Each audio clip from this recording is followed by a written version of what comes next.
مساء الخير أصدقائي العظماء. رسالة لكل الحبايب والأصدقاء والمتابعين من الخارج. بجد والله العظيم، لو عندك أي مشروع استثماري، عندك أي عقبة في حياتك، أي تحدي من أي نوع، محتاج إن أنت تفصل شوية بدل ما تروح أوروبا. والله العظيم عندنا في مصر أماكن فوق الخيال ومن ورا العقل. بصوا معايا كده،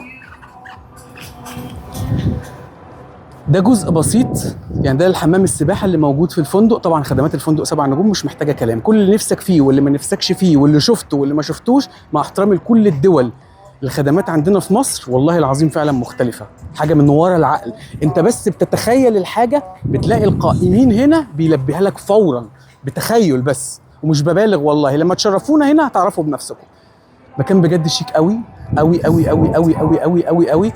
من اول مناظر الطبيعيه، طيور، خدمه 7 نجوم، مشروبات، مأكولات، حاجه كده ولا في الاحلام. هتقولي الاسعار غاليه، هقول لك ما هو طبيعي، ما انت مش هتروح مثلا مكان في USA ولا في دبي ولا في غيره وهيبقى ببلاش يعني، ما نشغل مخنا.